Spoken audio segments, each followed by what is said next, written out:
Welcome back to Speak Out, Stand Out. I'm Elizabeth Green, and today's guest is Winn Schwartau. Winn is a renowned cybersecurity expert, best-selling author, and futurist who has spent more than 4 decades helping individuals, organizations, and governments understand emerging threats in the digital age. Winn, you have been studying this since like the very beginning, right? I mean, Uh, when we think about Google, Google's less than 40 years old, right? I still have the screenshot that says Google on Google's homepage, "We will never advertise" or something. That's funny. Well, we're so glad to have you here. Thanks for Thank you taking very the time to much. chat with us. So, when our goal here is to give parents practical skills and strategies to build confident, communicative, creative, kind people, right? That's what we want as parents, to be able to raise people like that. And we are oftentimes, I feel like, figuring things out as we go, especially when it comes to the digital world, because even though now it has been around for 4 decades, it is ever evolving, and the access that our kids have to it now and what they have access to on the internet is growing so quickly that it's hard to plan ahead as parents of what we want for our kids, what we want to allow, what we want to restrict, and then how do we even begin to do that.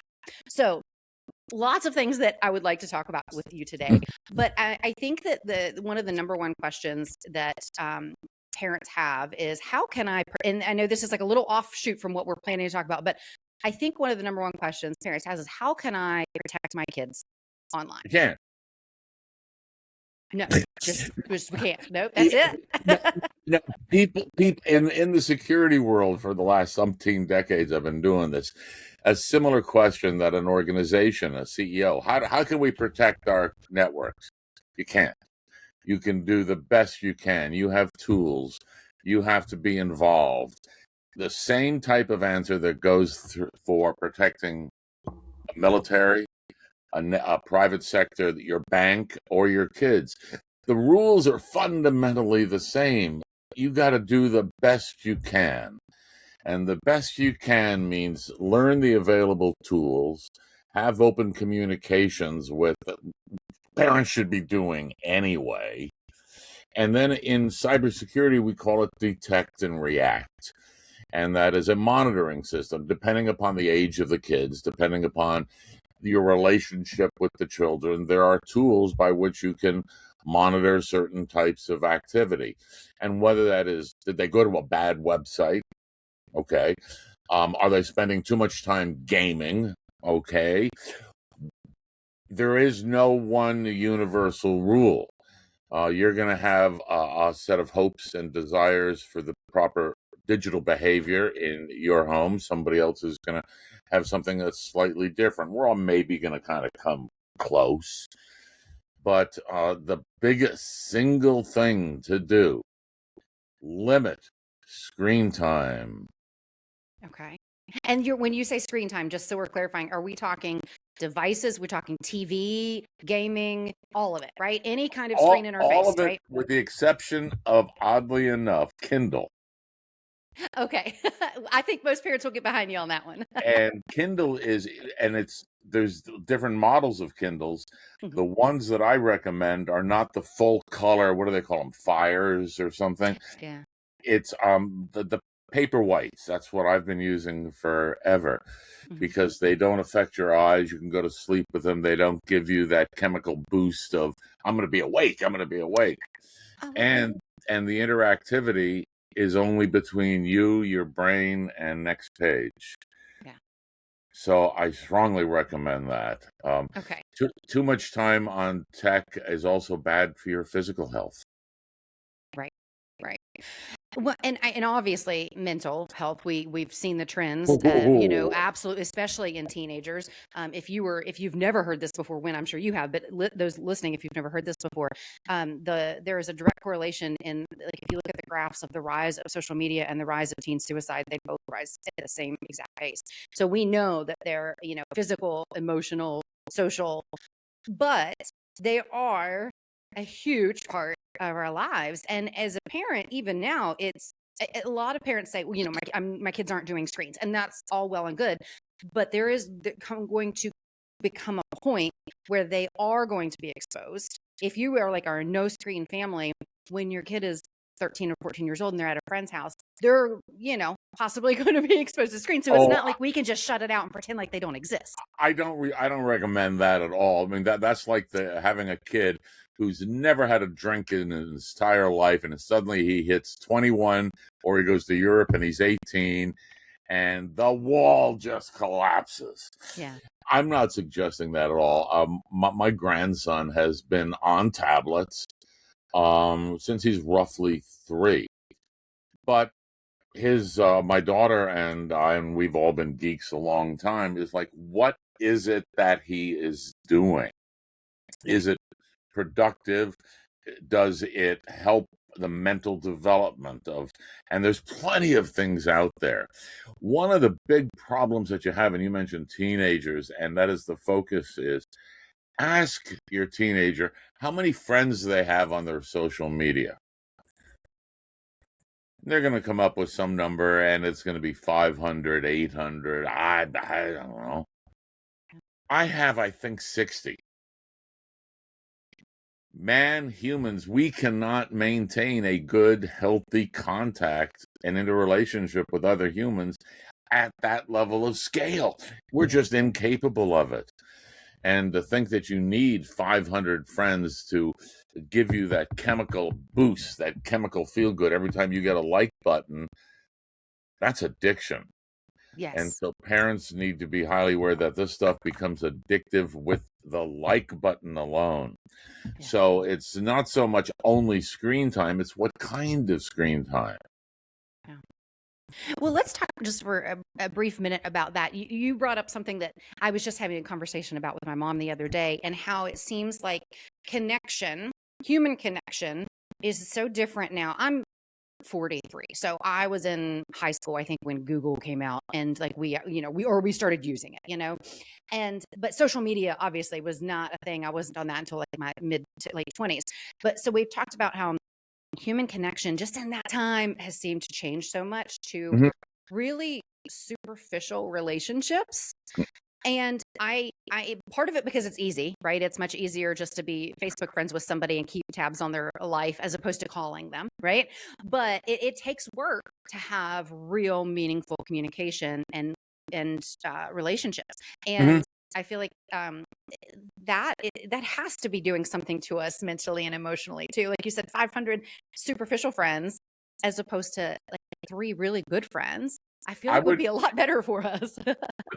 I hate the word friends that they use in social media, because they're not really friends.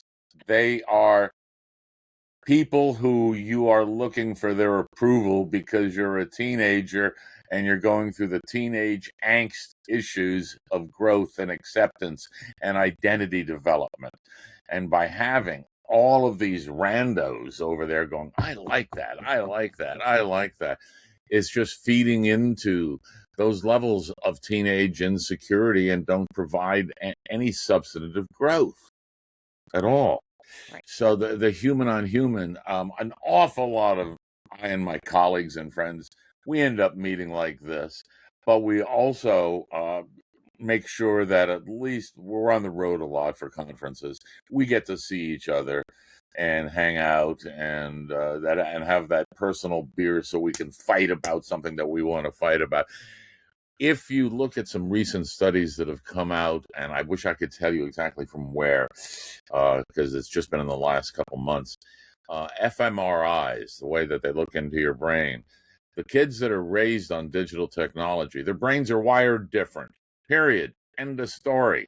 What we don't know is the long-term effect of it. We don't know what it means, but their neural patterns are different than kids who are not as exposed to technology, and certainly different than the generations like ours, when technology meant holding onto the aerial to get a fuzzy black and white TV picture working.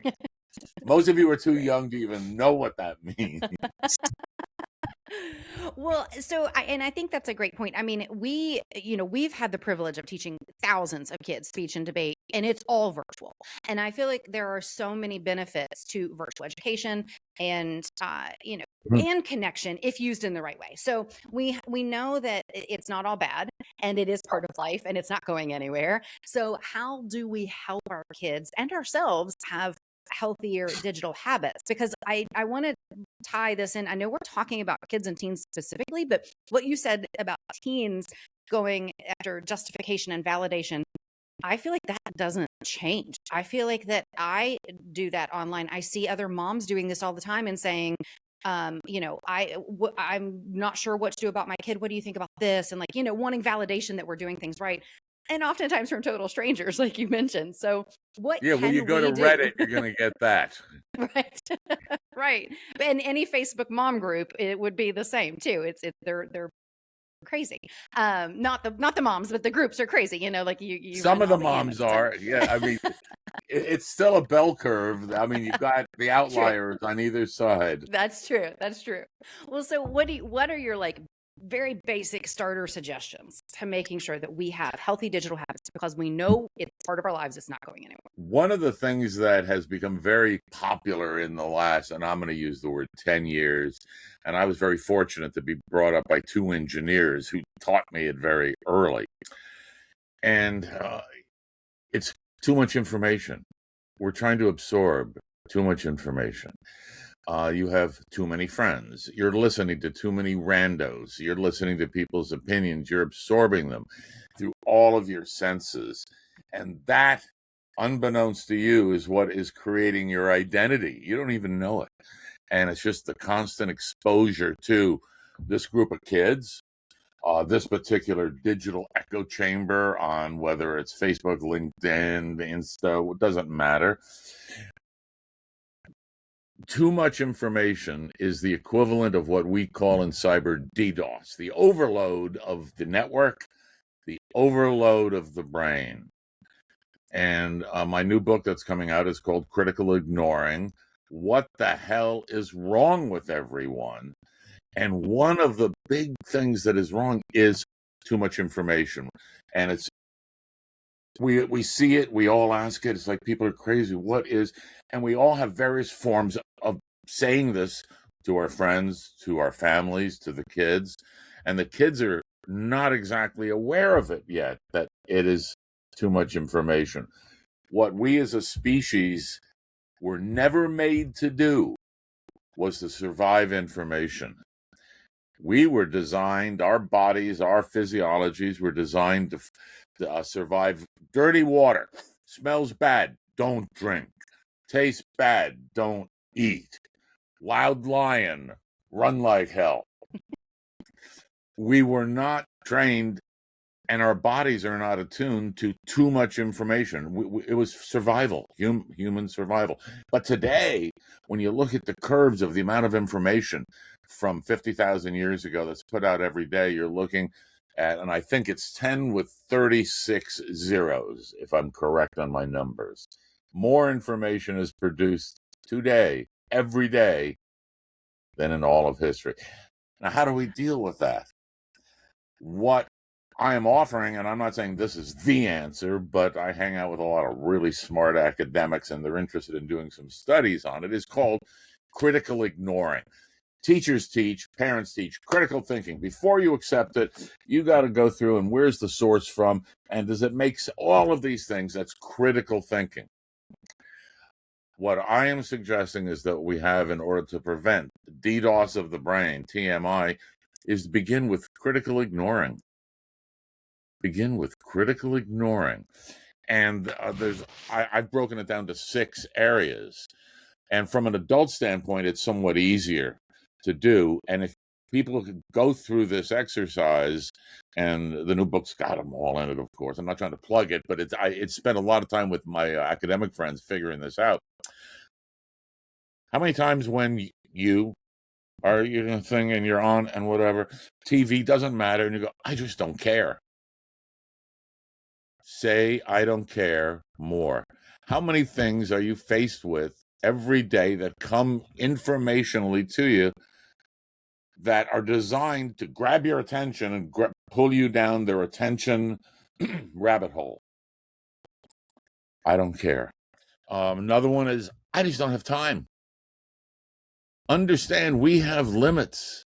As humans, we have limits. We cannot do it all. Your boss should not be making you do everything and overload and overload and overload, because it only makes your performance worse. That's just an AI trying to fool me. Do you know how to recognize that instantly? Yeah, and that's getting harder and harder. But that is part of critical ignoring. Before you get to the critical thinking, where you would have to go through a technical analysis, which is really difficult, critical ignoring, because is the source of that information even worth me considering right now? Or does the time it takes to validate it, is it worth it? Is it worth my time? And ultimately it goes back, do I really care? Which technologies are you comfortable with that are overloading you, that are eating up all of your time, so that at the end of the day, whether it's kids or adults, I don't feel like I got anything done, and I still got this stack of crap over here to do. We're doing it to ourselves. Management is doing it to us. Society is doing it to us. Ad tech is doing it to us. And critical ignoring to recognize when you're being advertised to, when people are using biases, when they're trying to influence your brain to do something that is not part of your everyday experience. Critical ignoring. And if you play with that and just think about it on a regular basis, suddenly things dissipate. And the two biggies are, I don't care and I don't have time. Yeah. You start there, the other stuff starts to fall into place.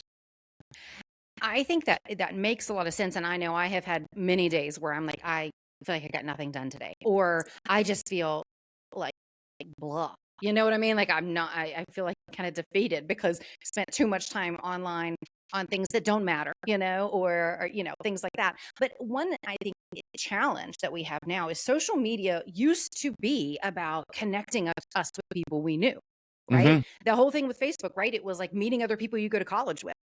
Yeah. Getting to know people like in your actual bubble.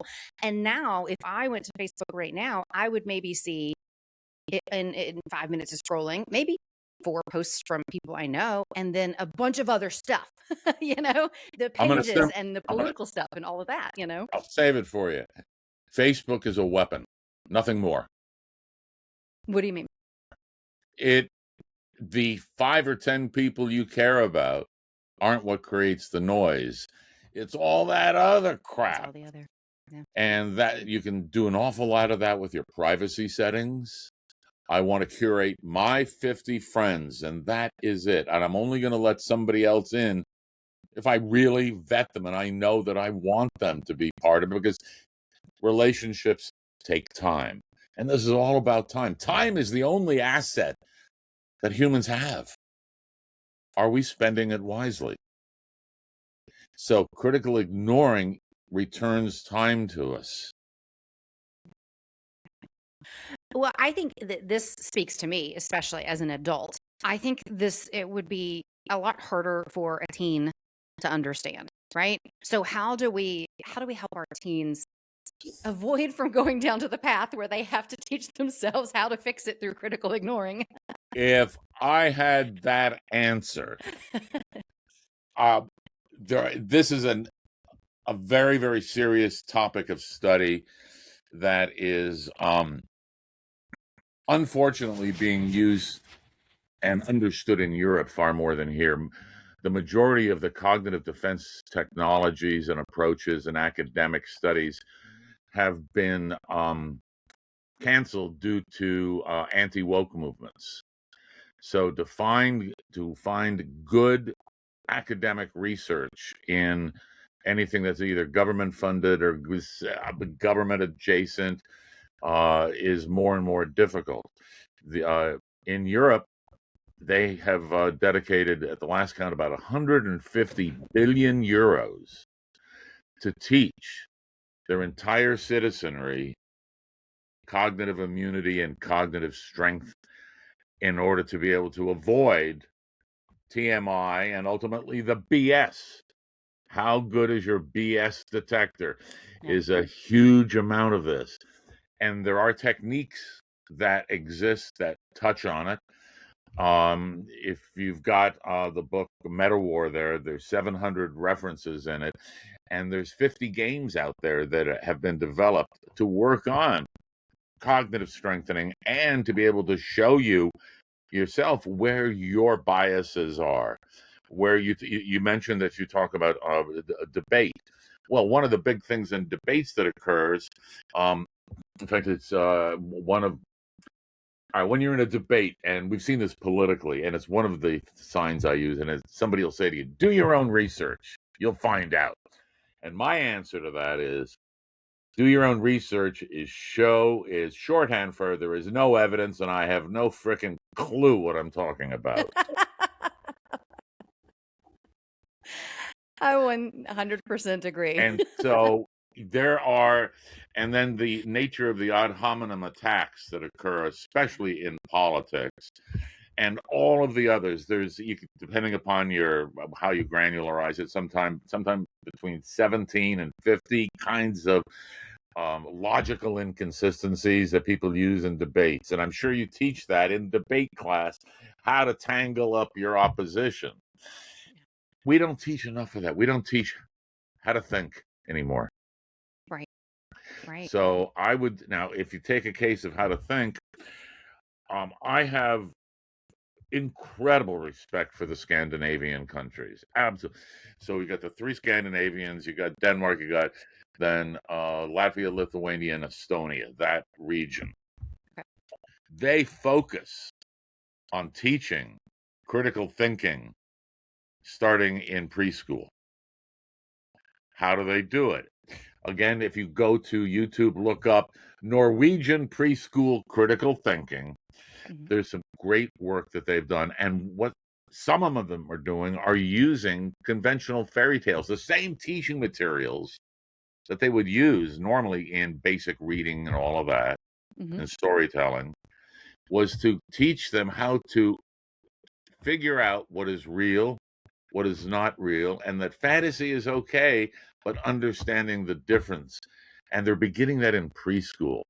So if you begin that in preschool, then you can get more sophisticated, higher and higher. But what we also need, certainly as a nation, we need adults to be able to do an awful lot of critical ignoring to get out of the rabbit holes and to help the kids, because so many of the kids today, parents will go, and this happened to me yesterday with somebody that came by. How do we do all this? I go, I can show you, but I can't understand it for you. And they had done nothing on their phones, nothing on protecting for the kids, absolutely nothing, because they felt that the kids knew more than them. Yeah. And is that true? Yeah, the kids will figure out how to get around like they have for thousands of years. How can I not do what my parents want me to do? Yeah. So parents, a lot of this you brought on yourselves by refusing to get involved in the technology or thinking that you can't understand the technology because it sounds foreign. In many cases, that's true.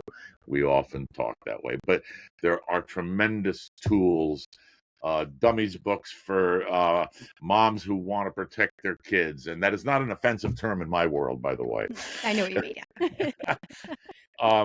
There are tools out there, but you have to care enough. Parents, you need to care enough to dedicate some of the energy. You need to get rid of 950 of the idiot randos who follow you on Facebook who you really don't know, and start focusing and using your own attention, time for something valuable. Yeah. I would be willing to bet that everybody, even those who love social media, agree with that statement, because they're so often at the end of the day, you think, man, wasted a lot of time on what? Arguing with strangers online. Oh, You know what I mean? did this go? Because a lot of us travel, right? A great deal. And you end up in between flights somewhere. and you end up at a bar and you have a glass of beer or whatever, and somebody wants to start this argument with you next to you. It's like, no, do not engage. No. Because then the other thing, and kids can learn this. There are so many kinds of questions you can ask them. What's the upside? Mm. What's the upside? Yeah. You're going to go get into an argument with a rando. And the other thing that they need to learn is that when you're arguing with somebody who has a hard, built-in, non-changeable belief system, an argument's not going to do anything. It's only going to frustrate you and piss you off even more. That's true. Very So true. that's another thing. Critically ignore that stuff. There is no upside. You should be making choices that are good for you, that help you. Yeah. And that requires back to the communication between generations, between sociologists, between us geeks, between so many of us that know pieces of this puzzle, but the whole puzzle answer is not together yet. Yeah. Yeah.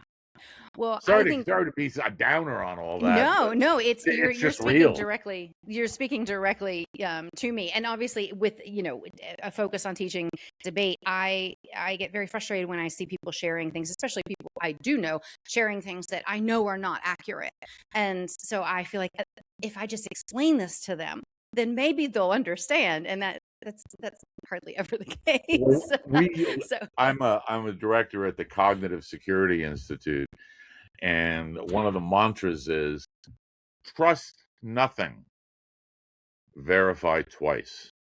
okay. Because the inaccuracies have hit, and I'm going to guess 15 years ago it began, even legitimate academic journals are being victimized by this because they instituted a pay-for-play model. Oh, you'll publish my shitty paper. I'm sorry. You'll publish my shitty paper, and if I give you $10,000, which then gives it legitimacy because it appears to be a primary source. Right. You still have more research to do. And again, I'm going to go back to, as humans, we do have a degree of BS detection that's pretty good. We do. But we have not tuned it. We've kind of humans want to accept what somebody else says. It makes us feel good. It's another one of those feel good chemicals. And to try to analyze, to critically ignore it takes a little bit more mental energy, which can be tiring. Right. Again, less information, less CPU processing, which causes heat in the brain and makes you uncomfortable. Well, this has been really, really interesting. I could ask you a bazillion more questions, but we are out of time. But I wanted to just touch on one thing really briefly that you just brought up. So when I was growing up, obviously, and my background's in journalism, so we were taught how to verify sources and things like that, and it was pretty simple. If you can find two legitimate sources that say the same thing, you can usually run with that. And there were easy ways to find legitimate sources online if we look at .org, .gov, things like that. And now that's not necessarily the case. So if you were teaching a teenager who's trying to learn how to verify sources before they determine what they believe, what's the one tip that you would give them on is this actually accurate? Because a lot of them look, like you just said, like the medical journal example, it looks official, but does that mean it's actually accurate? This is part of what 21st century education should be. It is unfortunately not, because it takes extra effort. The political spectrum of what is truth, what is not truth, what is evidence, what is accurate, what is an alternate fact. I don't know what an alternate fact is. I go back to trust nothing. If it sounds too good to be true, it probably is. If it immediately aligns with something how you feel, that is a psychological troll potentially. Believing, all right, one of the great examples, we all watch CSI kind of tech TV shows, and they're doing their thing, and there's always one of them is always a hacker or some geek, right? Yeah. And they go, okay, I got to get into the DHS firewall. Okay, I'm in. No, none of that is real. It is just a mental troll for the timing and drama effect. That has become life. Everybody's trying to drive a narrative at you. It's all about storytelling, whether it's getting a BOGO, whether it's your FOMO, and I don't know all the rest of the generation's words today, but they're all trying to eat up your time because your time is the commodity, that is the money.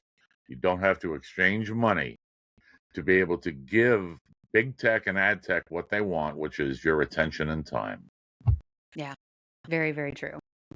Well, when I've learned a lot from you and have really enjoyed this conversation. If you have a new book coming out, we'll make sure we link to that. You've talked about it a little bit. If anybody's listening is interested more, we'll have a link to that so you can hop right over. Is there anything else you want to share with our audience before we Well, wrap up? the current book will give you a handle. It's called The Art and Science of Meta War, and it's about the weaponization of information against us individually and us as a society.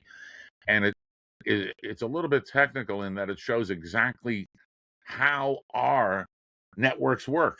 What is the capacity? Do you know the capacity of your internal sensory network? Yeah. 11.1 megabits a second. That's it. That's That it. doesn't sound like a lot. It is not, because your eyes receive optically over 600 million bytes a second. So Oh, wow. part of your optical system is critically ignoring the vast majority of that to be able to fit in with the optical portion of our sensors. Same thing with audio. Same thing with all of our sensors. We are constantly bombarded, and it's called habituation, sensory habituation. We get used to it. And that's part of untraining yourself. So, no, there is no perfect answer. There are lots of directions. There's a lot of great work on it. And the book, Art and Science of Meta War, would get you started into what this whole field is about. And it's on Amazon in Kindle and hard copy. Fantastic. Well, we will link to all of this. So if anybody's interested, you can hop right over and get it. We'll also link to your social medias and website and all the things. No, I don't have much So, social media. well, well, that would make sense after this conversation. Yes. Yeah, But if people would like to follow what my occasional rants, that's fine. LinkedIn and Insta, everything else is locked down. I don't want to engage with 5,000 people. I don't have the right. time or energy. Right. And after this conversation, like I have a checklist of things that I am going to go do with my social media. So I very much appreciate your time and your expertise and your insight and all the studying you're doing. And again, we'll link to the books to everybody's listening. You can learn more about how, like you said from the very start, we can't protect our kids online, but we can do things to make it safer. So Winn, thank you again for your time. Well, no, thank you. Great questions. Great questions. Well, thank you. And thanks for listening.